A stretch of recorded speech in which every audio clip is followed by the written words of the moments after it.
ಇನ್ನೇನು ಡಿಸೆಂಬರ್ ಬಂತು, ಪದೇ ಪದೇ ಸೀನು, ಕೆಮ್ಮು, ನೆಗಡಿ, ಜ್ವರ, ಕಣ್ಣು ಉರಿಯೋದು, ಕಣ್ಣಲ್ಲಿ ನೀರು ಬರೋದು ತುಂಬ ಕಾಮನ್ ಆಗೋಯ್ತು. ಇದೇನು ಅಂತೀರಾ? ಇದು seasonal allergy. Welcome to simplified wellness. I am your doctor Vidya here. ಇವತ್ತು ಸೀಸನಲ್ ಅಲರ್ಜಿಯ ಕಾರಣಗಳೇನು, ಲಕ್ಷಣಗಳೇನು, ಇದರ ಹೋಮ್ ರೆಮಿಡೀಸ್ ಏನು ಅನ್ನೋದನ್ನ ತಿಳ್ಕೊಳ್ಳೋಣ.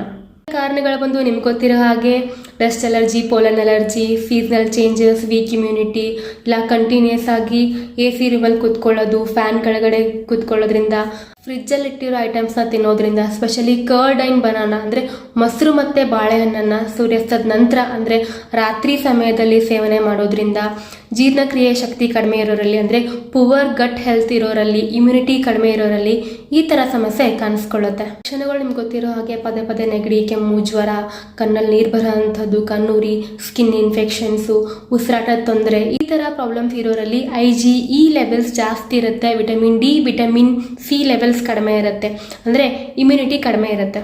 ಬೆಸ್ಟ್ ಫ್ರೂಟ್ ಅಂದರೆ ಆಮಲಕ್ಕಿ, ಅಂದರೆ ಬೆಟ್ಟದ ನೆಲ್ಲಿ ಅಂತ ಕರಿತೀವಿ, ಆಮ್ಲ ಅಂತ ಕರಿತೀವಿ.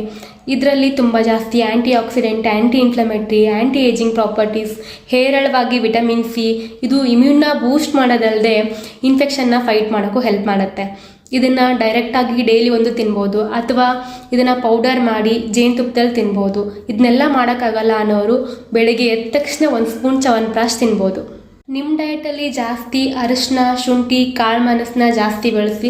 ಇದು ನ್ಯಾಚುರಲ್ ಆ್ಯಂಟಿ ಇನ್ಫ್ಲಮೇಟ್ರಿ ಆಗಿ ವರ್ಕ್ ಆಗುತ್ತೆ. ಪದೇ ಪದೇ ಕೆಮ್ಮು ಬರೋ ಅಂಥವರು ಫ್ರೆಶ್ ಆಗಿರೋ ತುಳಸಿ ಲೀವ್ಸ್ನ ಕ್ರಷ್ ಮಾಡಿ ಜ್ಯೂಸ್ ಮಾಡ್ಕೊಂಡು ಕುಡಿಯೋದ್ರಿಂದ ತುಂಬ ಹೆಲ್ಪ್ಫುಲ್ ಆಗುತ್ತೆ. ಮತ್ತು ವಿಟಮಿನ್ D ಬೆಳಗ್ಗೆ 6 ಗಂಟೆಯಿಂದ 9 ಗಂಟೆ ಒಳಗಡೆ 45 ನಿಮಿಷಗಳ ಕಾಲ ಸನ್ಗೆ ಎಕ್ಸ್ಪೋಸ್ ಆಗಿ ನ್ಯಾಚುರಲ್ ವಿಟಮಿನ್ D ಜೊತೆಗೆ ಅಲರ್ಜಿನೂ ಫೈಟ್ ಮಾಡಿ. Thank you.